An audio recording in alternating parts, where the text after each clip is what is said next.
अस्सलाम वालेकुम students, my name is Zainab and आज का जो हमारा टॉपिक है वो बड़ा ही मज़े का है, बहुत ही इंटरेस्टिंग टॉपिक है आज हम स्टार्ट करने जा रहे हैं। वो चैप्टर आपका 9 है। कौन सा चैप्टर है? 9। एंड जो टॉपिक है हमारा वो आप कह सकते हैं कि आज का हमारा टॉपिक है ज़राए नक्लो हमल। कौन सा टॉपिक है? ज़राए नक्लो हमल। ज़राए नक्लो हमल आज का हमारा टॉपिक है। Means of transport.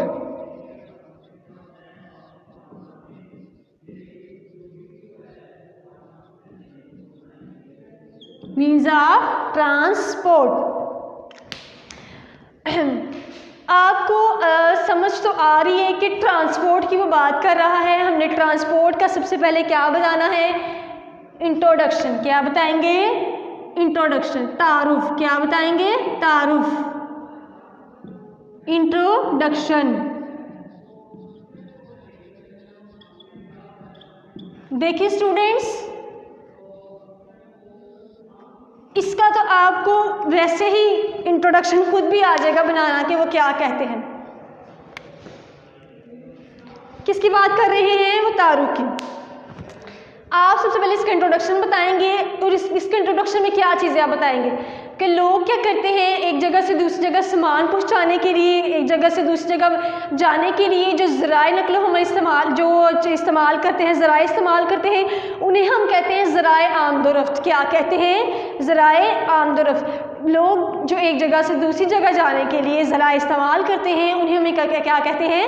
ज़राए नक्लो हमल। इसमें मुख्तलिफ़ किस्म की सड़कें हो सकती हैं, आपकी रेल हो सकती है, आपकी गाड़ियाँ हो सकती हैं, आपका कुछ भी हो सकता है। तो हम क्या सबसे पहले करेंगे? हम लिख लेते हैं लोग एक जगह से दूसरी जगह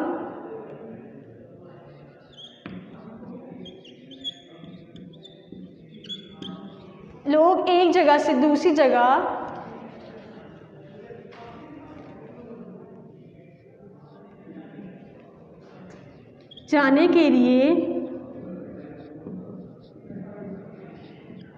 जो ज़राए इस्तेमाल करते हैं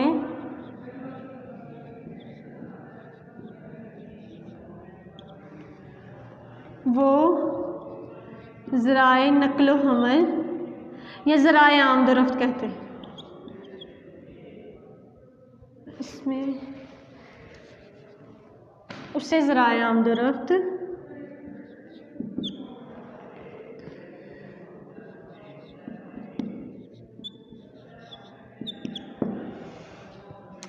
लोग एक जगह से दूसरी जगह जाने के लिए जो चीज़ें इस्तेमाल करते हैं वो ज़राए आमदोरफ्त कहलाते हैं। इसमें क्या क्या हो सकता है स्टूडेंट्स? इसमें आपकी रेल, गाड़ियाँ,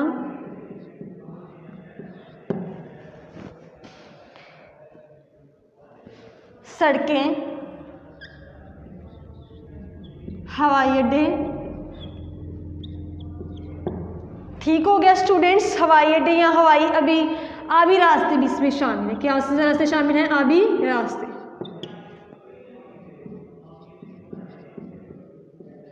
ठीक हो गया स्टूडेंट्स? कहते हैं कि क्या करते हैं, एक जगह से दूसरी जाने के लिए जो आप ज़राए इस्तेमाल करते हैं वो ज़राए आमदोरफ्त कहलाते हैं। इसमें आपकी रेल हो सकती है, इसमें आपकी सड़कें हो सकती हैं, इसमें आपके हवाई रास्ते हो सकते हैं, इसमें आपके आबी रास्ते हो सकते हैं। देखिए स्टूडेंट्स, किसी भी मुल्क की तरक्की के लिए, उसकी मौशी के लिए, सोशल के लिए, इकॉनमी के लिए आपकी ट्रांसपोर्ट का होना बहुत ज़रूरी है। देखें, अगर आपकी ट्रांसपोर्ट बिल्कुल ठीक है ना, तो आपकी जो इकॉनमी है वो जो है प्रोग्रेस करती है, वो तरक्की करती है। अब आप सोचेंगे वो कैसे, वो तो ट्रांसपोर्ट से कैसे करती है। देखिए स्टूडेंट्स, अगर आपकी ट्रांसपोर्ट बिल्कुल ठीक है ना, तो आपकी जो इकॉनमी है, आपका इंपोर्ट एक्सपोर्ट, क्या आपका इंपोर्ट और एक्सपोर्ट वो प्रोग्रेस करता है। आप एक जगह से दूसरी जगह अपनी चीज़ें पहुंचाते हैं, ठीक है, हो गया। इससे आपकी जो इकॉनमी है वो इकॉनमी आपकी डेवलप होती है। देखिए, आप अगर एक जगह से दूसरी जगह चीज़ें पहुंचा रहे हैं, उससे ले रहे हैं, उसको दे रहे हैं, तो आपकी जो इकॉनमी है उससे प्रोग्रेस होती है, उससे आपकी इकॉनमी को इससे एडवांटेज हासिल होते हैं। उसके बाद अगर हम बात करते हैं स्टूडेंट्स, अगर हम बात करें आगे हम चलते हैं, आगे कहते हैं किसी मुल्क की मुआशी सोशल प्रोग्रेस। तो देखिए अगर आप एक जगह से दूसरी जगह जा रहे हैं, देखिए लोग अगर एक जगह से दूसरी जगह मुंतकिल हो जाते हैं, एक जगह से दूसरी जगह जाने में उन्हें आसानी रहती है, तो लोग अपने बिजनेस को ईजीली कर सकते हैं, तो वो उसमें सोशल और इकॉनमी दोनों की प्रोग्रेस होती है। तो कहते हैं किसी भी मुल्क की सोशल तरक्की के या माशी तरक्की के लिए या उसकी जो इकॉनमी की तरक्की है या उसकी कह सकते हैं सनतों की तरक्की है, कुछ भी कह सकते हैं, तो वो कहते हैं कि उसके लिए आपके ज़राए नक़्ल व हमल का होना बहुत ज़रूरी है। और वो कहते हैं उसकी बहुत अहमियत हासिल है। कोई भी मुल्क इस वक्त तरक्की नहीं कर सकता जब तक उसके पास अच्छे ज़राए नक़्ल व हमल नहीं है या उसके पास अच्छी ज़राए आमदरफ्त नहीं है, मीन्स ऑफ ट्रांसपोर्ट नहीं है, या ट्रांसपोर्ट उसके पास बिल्कुल ठीक नहीं है, तो उसके बगैर वो तरक्की नहीं कर सकता। उसके बाद वो कहते हैं अगर हम बात करें तो कहते हैं 10% 10% आपका जो हिस्सा है वो क्या उसको कहते हैं कि मुसाफिरों का वो रेलवे पर सफ़र करता है। आगे वो पूछ रहे हैं कि इसकी जो पाकिस्तान के मतवाज़न माशी तरक्की के लिए ज़राए नक़्ल व हमल की अहमियत बयान करें। क्या पूछ रहा है वो? कहता है कि ज़राए नक़्ल व हमल की मीन्स ऑफ ट्रांसपोर्ट, ठीक हो गया, ज़राए नक़्ल व हमल की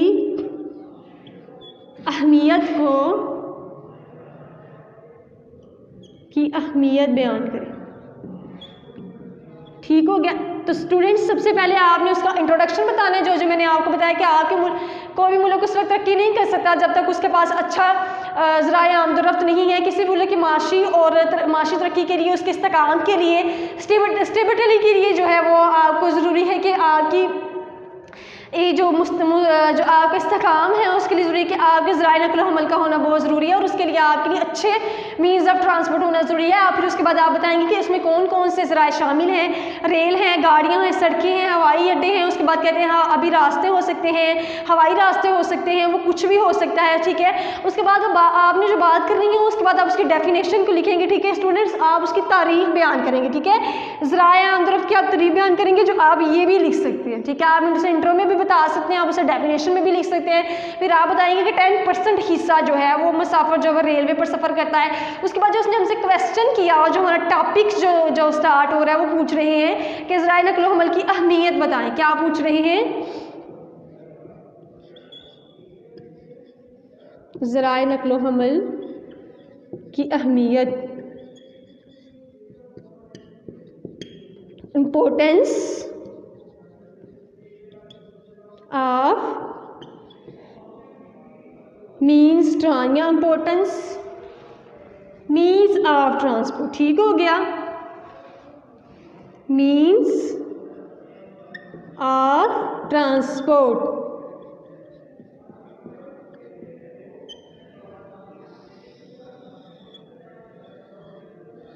ठीक हो गया स्टूडेंट्स। आपको तो इस चीज़ से, इस नाम से अंदाज़ा हो रहा है कि देखिए अगर हमारे जो वो बिल्कुल ठीक होंगे ज़राए नक़्ल व हमल, तो हमें इससे क्या क्या एडवांटेजेस हो सकते हैं, क्या क्या हम इससे जो है फ़ायदा उठा सकते हैं, उसकी क्या क्या इंपॉर्टेंस हो सकती है अगर ये हमारे ज़राए नक़्ल व हमल हमारे पास ये चीज़ें मौजूद हैं, ठीक है। These are things are availables, तो हमें कौन कौन सी चीज़ों से हमें किस किस तरह से हमें इससे एडवांटेज हासिल हो सकता है। तो देखिए स्टूडेंट्स आज हम जो है वो डिस्क्राइब करेंगे। सबसे पहले आप देखें जब भी कोई टॉपिक स्टार्ट करते हैं उसकी हमने इंपॉर्टेंस लिखनी, तो हम सबसे पहले उसके पॉइंट्स को एक्सप्लेन करते हैं, ठीक है। पॉइंट्स लिखें, उसके बाद आप जब पॉइंट्स लिख लेंगे, पॉइंट्स लिखने के बाद उसको आप 1 बाय 1 एक्सप्लेन करते जाएं, तो ये आपके लिए भी ईजी होता है, क्योंकि जब आप पॉइंट्स लिख लेते हैं ना तो आपके माइंड में और पॉइंट्स आना शुरू हो जाते हैं, वो रिकॉल होना शुरू हो जाते हैं, जिसकी वजह से आप उसको लिखना शुरू कर देते हैं। तो देखिए सबसे पहले अगर ज़राए नक़्ल व हमल की अहमियत की बात की जाए तो सबसे पहला पॉइंट जो स्टूडेंट्स वो निकलता है ना, वो निकलता है मुल्की और गैर मुल्की तिजारत को फ़रोग़।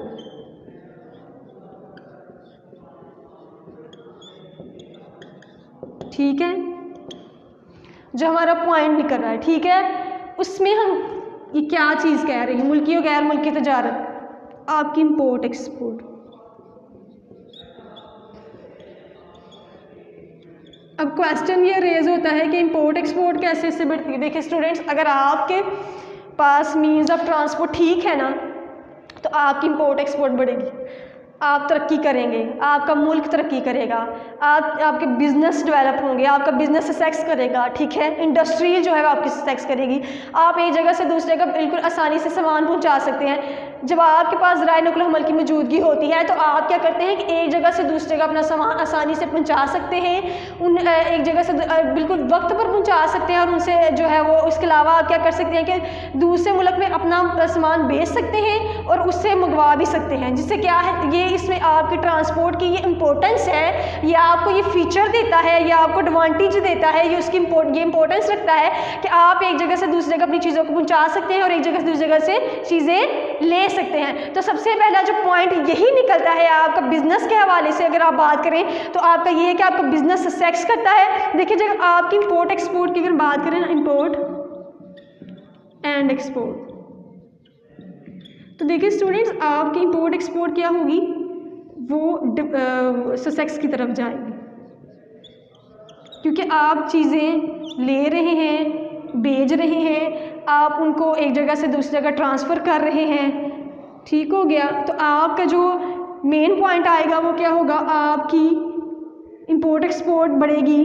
मेरी बात सुने, चलिए हम क्या करते हैं, इससे क्या होता है आप ये बताएं मैम कि इंपोर्ट एक्सपोर्ट है तो उससे क्या होगा। देखिए इंपोर्ट एक्सपोर्ट होगी ना, इंपोर्ट एंड एक्सपोर्ट, जब आप इंपोर्ट एक्सपोर्ट करेंगे, लेकर जा रहे हैं और लेकर आ रहे हैं, आपके मुल्क से चीज़ें जा रही हैं, ठीक है, आपके मुल्क से चीज़ें जा रही हैं, तो आपका क्या होगा, डिमांड इंक्रीज़ होगी। क्या होगी, डिमांड इंक्रीज़ होगी, किनकी, चीज़ों की, जो चीज़ें आप बेच रहे हैं और चीज़ें आप मंगवा रहे हैं, तो क्या होगा, आपके मुल्क में चीज़ें आएंगी, तो क्या आप मंगवा सकते हैं उनसे, रॉ मटेरियल मंगवा सकते हैं, सस्ते दामों में आप मतलब बल्क में चीज़ें परचेज़ कर सकते हैं। तो स्टूडेंट्स जब आप ये करेंगे ना इंपोर्ट एक्सपोर्ट, आपकी डिमांड इंक्रीज़ होती है ना, जब डिमांड आपकी इंक्रीज़ होगी तो ऑटोमेटिकली क्या होगा कि आपकी डिमांड इंक्रीज़ होने से आपकी इकॉनमी डेवलप होगी। क्या होगी, इकॉनमी वो डेवलपिंग की तरफ जाएगी, क्योंकि जो आपकी डिमांड इंक्रीज़ होती है फिर आपकी इकॉनमी डेवलप होगी, क्योंकि आप एक जगह से दूसरी जगह चीज़ें ज़्यादा भेजेंगे। तो फिर स्टूडेंट्स क्या पॉइंट निकला, मुल्की और गैर मुल्की तजारत को फ़रोग आप लिखेंगे। आप इसमें ये बताएंगे कि ज़राए नक़्ल हमल की वजह से हमारी जो मुल्की और गैर मुल्की तजारत को फ़रोग मिलता है, हमारी जो इंपोर्ट एक्सपोर्ट है ना वो बढ़ जाती है, हम एक जगह से दूसरी जगह चीज़ें आसानी से पहुँचा भी सकते हैं और वो एक जगह से दूसरी जगह से सारी चीज़ें ले भी सकते हैं, जिससे हमारा मुल्क, हमारी जो कंट्री है, क्या कर हमारी जो कंट्री है वो यही कहते हैं कि इकॉनमी तौर पर जो है ना वो सक्सेस करेगी, यानी वो कामयाब होगी, प्रोग्रेस होगी। ठीक हो गया स्टूडेंट्स। उसके बाद हम चलते हैं नेक्स्ट पॉइंट की तरफ। देखिए अब हमने ये किया, हमें इससे बहुत सारे तो पॉइंट हमारे इधर से ही निकल आए।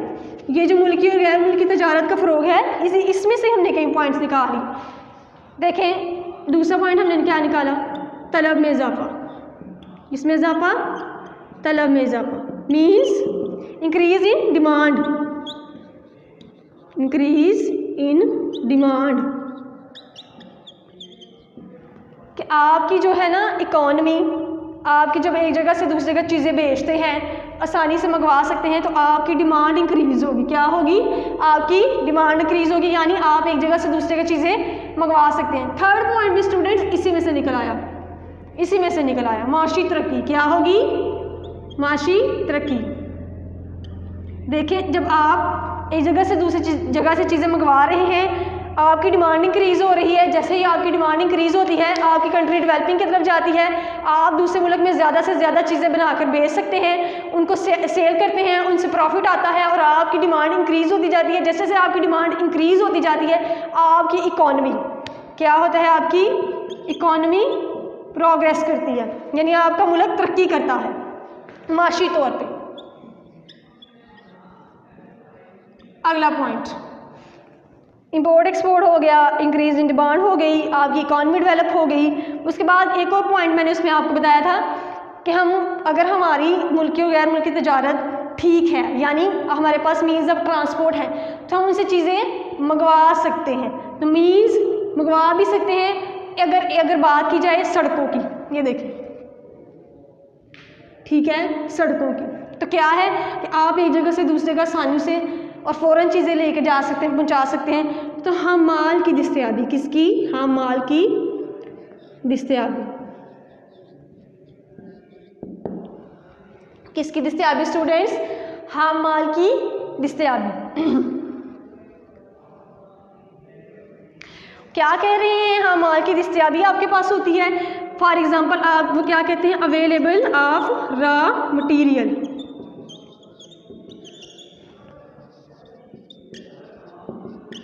Availability of raw material of भी पकड़ लें, ठीक है, अवेलेबिलिटी ऑफ, ओहो फिर आप कंफ्यूज हो जाएंगे, मैं इसको ना ज़रा एक्सप्लेन ही कर देती हूँ, लिख देती हूँ।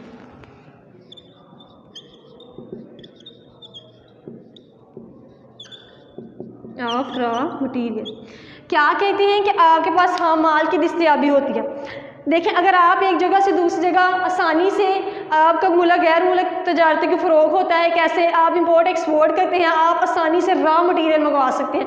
आपका जो इंडस्ट्रियल सेक्टर है, कौन सा सेक्टर? आपका इंडस्ट्रियल सेक्टर प्रोग्रेस करता है, तरक्की करता है, वो आसानी से आपका क्या कह सकते हैं कि उसको आसानी से एक जगह से दूसरी जगह वो हाँ माल को मंगवा सकता है। उसको उसके साथ वो क्या कहते हैं कि आपकी जो रॉ मटेरियल को आप मंगवाते हैं तो आपकी जो बल्क में आता है उससे आपको तो आपकी इकॉनमी की भी डेवलप होती है और आपकी जो सनती यानी इंडस्ट्रियल एरिया है वो भी तरक्की करता है, क्योंकि वो ईजीली आसानी से अपनी मीन्स ऑफ ट्रांसपोर्ट को यूज़ करके तो अवेलेबल या रॉ मटेरियल यानी वो रॉ मटेरियल्स मंगवा सकता है। तो देखिए इससे एक पॉइंट और निकल गया ना, जैसे अब हमने पढ़ा हम माल की दस्तयाबी, अवेलेबिलिटी ऑफ रॉ मटेरियल, तो मैंने बताया कि इसमें किसको आपको प्रोग्रेस हो रही है, सनती जो आपका इंडस्ट्रियल सेक्टर है वो जो है वो तरक्की करता है। तो हम इसमें एक और पॉइंट ऐड कर लेते हैं, इंडस्ट्रियल सेक्टर लिख लें कि चले ये वाला पॉइंट करते हैं, ज़राई शोबा में तरक्की।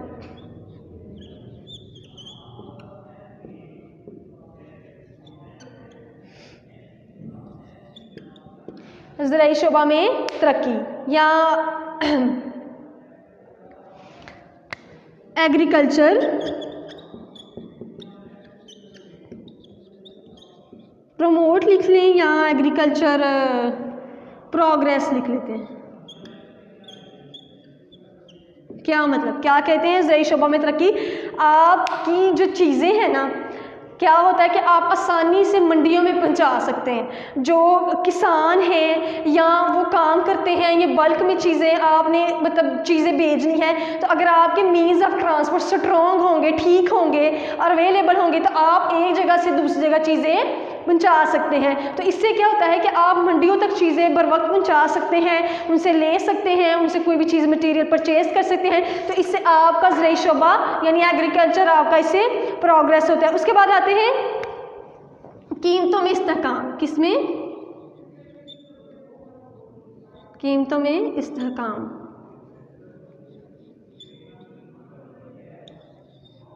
अगर तो आपके मीन्स ऑफ ट्रांसपोर्ट ठीक है ना, स्टेबिलिटी इन प्राइस। क्या स्टूडेंट? Stability in price. कहते हैं कि अगर आपके किसी भी मुल्क में कोई कमी आती है, शय की कमी आती है या वहाँ पर अब चीज़ें मौजूद नहीं है, तो बार बार आप इसको कमी को पूरा करने के लिए मुल्की और गैर मुल्की आपके क्या करते हैं, तजारत करते हैं, आप उनसे चीज़ें मंगवाते हैं और बल्क में मंगवा सकते हैं अगर आपकी ट्रांसपोर्ट ठीक है। तो इसमें क्या होता है कि आपकी जो प्राइस उसमें स्टेबिलिटी आती है, ठीक है, आपकी कीमतें बिल्कुल ठीक रहती हैं। उसके बाद हम चलते हैं पॉइंट नंबर 8 पे, मुल्की और गैर मुल्की जो आमदनी है ना, जीडीपी में इजाफा होता, मुल्की आमदनी में इजाफा, increase in income of government, ठीक है। ये गवर्नमेंट की जो इनकम है ना या कंट्री की जो इनकम है वो बढ़ती है। देखें वो कैसे, आप पूछेंगे मैम ऐसे कैसे हो सकता है, वो कैसे बढ़ सकती है। देखें आपकी जो मीन्स ऑफ ट्रांसपोर्ट होते हैं ना, आपके उससे ताल्लुकात बढ़ते हैं, तमाम शोबों में आपके राब्ते बढ़ जाते हैं, आप लोगों से बातचीत कर सकते हैं, आप इजीली जा सकते हैं। तो उससे क्या होता है, दीगर शोबों में आपकी तरक्की मुमकिन हो जाती है। तो फिर क्या अगर आपका देखें, अगर आपकी एक एग्रीकल्चर प्रमोट कर रही है ना, तो वो दूसरी एग्रीकल्चर या किसी और कंट्री से वो उनको आर्डर आते हैं, तो वो आर्डर को रिप्लेस करते हैं। जो आर्डर को रिप्लेस करते हैं या आर्डर को देते हैं, तो उससे ऑटोमेटिकली आपकी जो कंट्री है वो डेवलप करती है और आपकी ऑटोमेटिकली कंट्री प्रोग्रेस पे जाती है। तो वो क्या कहते हैं कि ज़राए नक़्ल हमल की वजह से क्या होता है, मीन्स ऑफ ट्रांसपोर्ट को आप इस्तेमाल करते हुए, यूज़ करते हुए आप क्या करते हैं कि आपकी जो दूसरे मुल्क के साथ राब्ते बढ़ जाते हैं, उनसे आपकी कन्वर्जेशंस होती हैं, तो आपसे सनती और शोबे में तरक्की मुमकिन है, जिसकी मुल्क की आमदनी में हर तरह में इजाफा होता है। देखें ना, अगर तो आपके मुल्क की इंपोर्ट एक्सपोर्ट बढ़ती है। अगर आप एक मुल्क से दूसरे मुल्क से राब्ते काम कर रहे हैं, अगर उनसे मंगवा रहे हैं तो उसमें गवर्नमेंट को भी जो टैक्स पे करते हैं ना, तो गवर्नमेंट को टैक्स जो पे करते हैं, जो गवर्नमेंट की ड्यूटी है, तो गवर्नमेंट की तो इनकम जो है वो बढ़ेगी ना। तो इसी तरह जब आपकी इकानमी डेवलप होती है या उसमें कुछ चीज़ें होती हैं, तो आपकी इकानमी में इजाफा होता जाता है। तो वो क्या कहते हैं, मुल्क की आमदनी में इजाफा, increase the income of government, increase income of government। उसके बाद स्टूडेंट्स आप लिख लें पॉइंट नंबर, हम आ जाते हैं 9 पे, सस्ते मजदूर की दस्तयाबी। किसकी दस्तयाबी,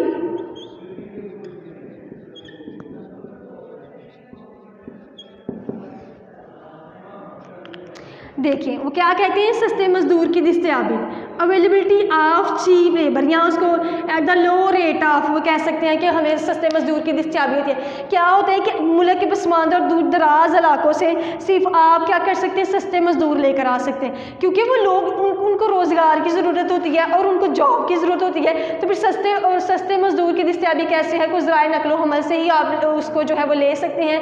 आप वो ज़राए नक़्ल हमल के ज़रिए सफ़र करके वो एक जगह से दूसरी जगह आता है। तो क्या कहते हैं कि आपकी जो सस्ते मजदूर की दस्तयाबी है वो किसके ज़रिए मुमकिन है, ज़राए नक़्ल हमल की। तो ये इंपॉर्टेंस हो गई, ये अहमियत हो गई। देखो उसको एडवांटेज दे रहा है, उसको फीचर दे रहा है। तो क्या कहते हैं, सस्ते मजदूर की दस्तयाबी किससे मुमकिन है, आपके सस्ते मजदूर की दस्तयाबी ज़राए नक़्ल हमल से जो है वो मुमकिन है। उसके बाद आप स्टूडेंट हम आगे बात करते हैं पसमानदगी से निजात। किससे निजात, पसमानदगी से।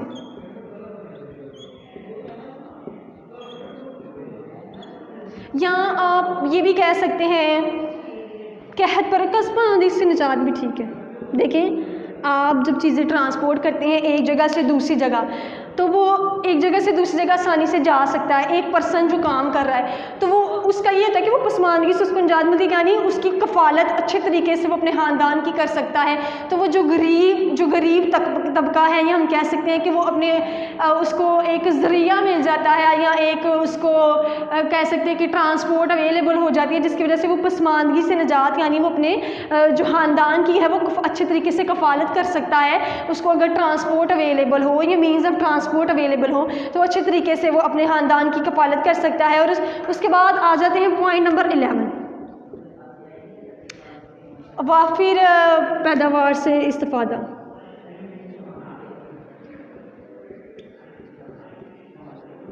देखिए वो क्या कहते हैं कि आप वाफिर पैदावार से इस्तिफ़ादा हासिल कर सकते हैं। अगर देखें सस्ते मज़दूर की वजह से ये होता है कि आप उनको लागत कम आती है, आप उनको पे भी कम करते हैं, जिससे कारखाना ज़्यादा अशिया बनाता है। वो क्या करते हैं कि उनको पे कम करते हैं। ये क्या करते हैं, page low and get more work. तो इससे क्या करते हैं, आपकी जो इंडस्ट्री है ना, industry create more things and get more earn.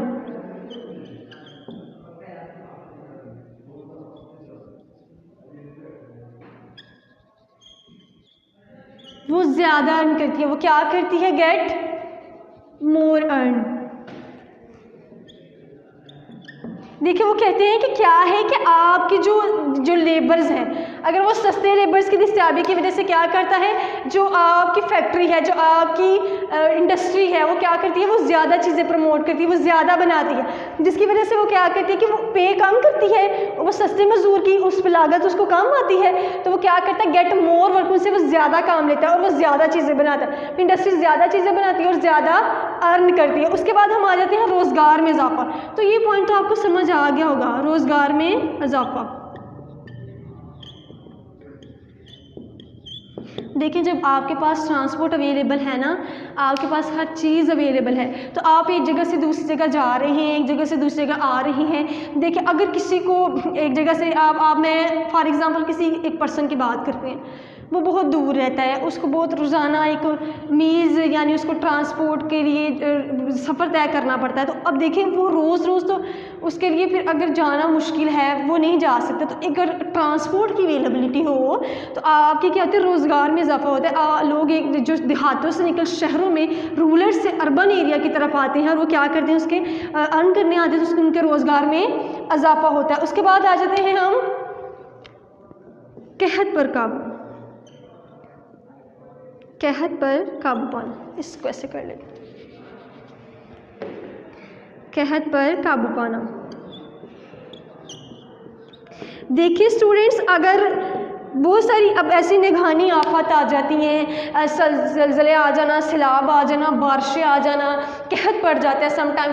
लेकिन फिर क्या होता है कि अगर आपके पास ट्रांसपोर्ट अवेलेबल होती है तो आप क्या करते हैं कि आप अपनी ट्रांसपोर्ट के ज़रिए कहत पर काबू पा सकते हैं। आप आसानी से बावक्त वहाँ पर चीज़ें पहुँचा सकते हैं, मेडिकल फैसिलिटीज़ दे सकते हैं उन्हें, फिर उसके बाद उन्हें अच्छे जो फूड फैसिलिटीज़ वहाँ पर आपका राशन पहुँचाया जाता है। तो वो क्या कहते हैं कि इससे ज़रिए कहत पर काबू पाए। तो कितनी अच्छी, देखिए ज़राए नक़ल अमल की वजह से कितनी इंपॉर्टेंस है इस चीज़ की कि आपकी कहीं भी निगरानी आफत हो या कुछ भी हो तो आप उसकी कहत पर काबू पा सकते हैं। उसके बाद आता है 17 सनती तरक्की। ये तो मेन चीज़ है सनती तरक्की, यानी आपका जो इंडस्ट्रियल प्रोग्रेस, यानी आपकी जो एक जगह से इंडस्ट्रियल प्रोग्रेस इस तरह होती है कि आप एक जगह से दूसरी जगह चीज़ें पहुंचाते हैं। इंडस्ट्री होती है कि वो अपनी एक जगह से दूसरी जगह चीज़ें पहुंचाती है, एक जगह से आसानी से दूसरी चीज़ें पहुंचा सकती है, ले सकती है, इंपोर्ट कर सकती है, एक्सपोर्ट करती है। तो वो ये क्या कह रहे हैं कि आपकी इससे जो इंडस्ट्री एरिया है ना, इंडस्ट्रियल प्रोग्रेस, वो इंडस्ट्रियल आपकी प्रोग्रेस होती है। फिर उसके बाद वो कहते हैं कि आपकी जो इंडस्ट्रियल प्रोग्रेस होती है इसके ज़रिए होती है कि जब आपका इंपोर्ट एक्सपोर्ट बढ़ता है तो आपकी ऑटोमेटिकली जो आपकी कंट्री है ना, वो उसमें कंट्री में की इनकम भी बढ़ जाती है। फिर उसके बाद आ जाते हैं हम खुद कफालत। चलिए हम इसको रेज कर लेते हैं, यहाँ पर पॉइंट्स को लिख लेते हैं। यहाँ खुद कफालत, कौन सा पॉइंट आ गया स्टूडेंट, हमारा पॉइंट नंबर है 13, 14, 15। खुद कफालत क्या पॉइंट है, खुद कफालत। अगर आपके पास मीन्स ऑफ ट्रांसपोर्ट ठीक है तो एक पर्सन क्या करता है कि अपनी जो खुद कफालत कर सकता है, खुद अच्छी तरीके से कमा सकता है, अपने ख़ानदान को खिला सकता है, वो रोज़गार के मौका उसके पास आते हैं। तो खुद कफालत में आपने यही बताना है कि उसके पास रोज़गार के मौका आ जाते हैं, वो अपनी भी कफालत कर सकता है और उसके बाद वो अपने ख़ानदान की भी अच्छे तरीके से कफालत कर सकता है। उसके बाद आते हैं पॉइंट सस्ती अशिया की दस्तयाबी।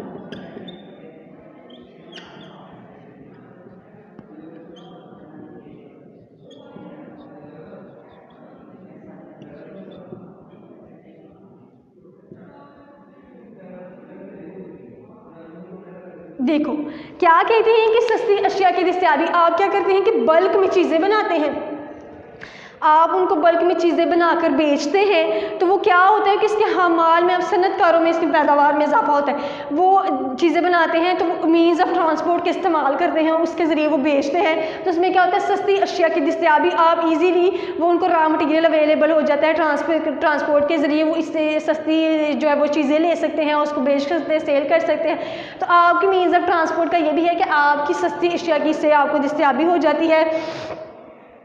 उसके बाद आ जाते हैं पॉइंट, इसी से देखिए स्टूडेंट्स निकल जाता है तकसीम का या डिवीजन।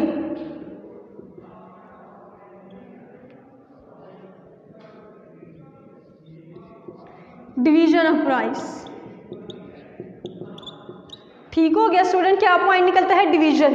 कहते हैं इसमें आप ये बताएंगे कि वो बल्क में चीज़ें बनाते हैं और रशिया के क्या होता है कि डिवीजन लिख सकते हैं या तकसीम कार नहीं, इसका लिख सकते हैं आप डिस्ट्रीब्यूट सब things to people. Distribute things to people easily. वो क्या कहते हैं कि आप इजीली जो सन्नतकार होते हैं ना, वो क्या कहते हैं कुछ चीज़ें बनाते हैं, ठीक है, तो उसमें वो क्या करते हैं, वो डिस्ट्रीब्यूट करते हैं पीपल को। वो इजीली तरीके से वो डिस्ट्रीब्यूट कर सकते हैं, इजीली तरीके से वो एक ख़ानदान एक अफराद तक पहुंचा सकते हैं या उनसे ले सकते हैं। तो वो क्या कहते हैं कि आप डिस्ट्रीब्यूट कर सकते हैं लोगों को ईजीली चीज़ें। देखिए स्टूडेंट्स, यही सारे इसमें अगर हम पॉइंट्स करें तो और भी पॉइंट्स निकलते जाते हैं और भी पॉइंट्स पढ़ते जाते हैं। तो हमने आज के लेक्चर में ये सीखा कि हमने मीन्स ऑफ ट्रांसपोर्ट को सीखा कि मीन्स ऑफ ट्रांसपोर्ट क्या है। हमने जो सबसे पहले जो सीखा, हमने सीखा कि वो मीन्स ऑफ ट्रांसपोर्ट होता क्या है, उसकी इंपॉर्टेंस क्या है, हमने उसका इंट्रोडक्शन बताना है। तो आप ये बताएंगे कि लोग एक जगह से दूसरी जगह जाने के लिए जो ज़राए इस्तेमाल करते हैं, जो मीन्स ऑफ ट्रांसपोर्ट इस्तेमाल करते हैं, ये वो ज़राए आमदोरफ्त कहलाते हैं। लोग एक जगह से दूसरी जगह जाने के लिए, एक जगह से दूसरी जगह पहुंचाने के लिए जो आमदोरफ्त इस्तेमाल करते हैं वो ज़राए नक़्ल हमल कहलाते हैं। उसके बाद आपने इसमें बताना है कि इसमें सड़कें भी हो सकती हैं, इसमें आपकी रेलगाड़ियाँ भी हैं, हवाई अड्डे भी हैं, बसेस भी हैं, ये सारी चीज़ें हैं जो एक जगह से दूसरी जगह चीज़ें पहुँचाती हैं। फिर उसके बाद आप आएंगी कि उसने हमसे मेन चीज़ क्या पूछी, उसने हमसे पूछा कि आप उसकी इंपॉर्टेंस बताएं, ठीक है। हमने उसकी इंपॉर्टेंस क्या, एक पूरी हेडिंग दे ली, हमने इंपॉर्टेंस बता दी ट्रांसपोर्ट की कि वो क्या है। हमने बताया कि मुल्की और गैर मुल्की सबसे जो आपकी इकॉनमी पे इफ़ेक्ट आता है वो प्रोग्रेस होती है, उसके आप कंट्री आपकी प्रोग्रेस पे जाती है, आपकी इंपोर्ट एक्सपोर्ट इंक्रीज़ होती है। जब आपकी इंपोर्ट एक्सपोर्ट इंक्रीज़ होती है तो आपकी डिमांड बढ़ती है। जैसे आपकी डिमांड बढ़ती है, आपकी कंट्री की जीडीपी बढ़ता है, यानी उसकी मुल्की आमदनी में इजाफा होता है। ओके स्टूडेंट्स, अल्लाह हाफिज़। वीडियो पसंद आई तो लाइक करें, अपनी राय कमेंट करें। ऐसे ही मजीद वीडियोस के लिए हमारा चैनल सब्सक्राइब करें और बेल का आइकन दबाएं ताकि आपको हर वीडियो का नोटिफिकेशन मिलता रहे।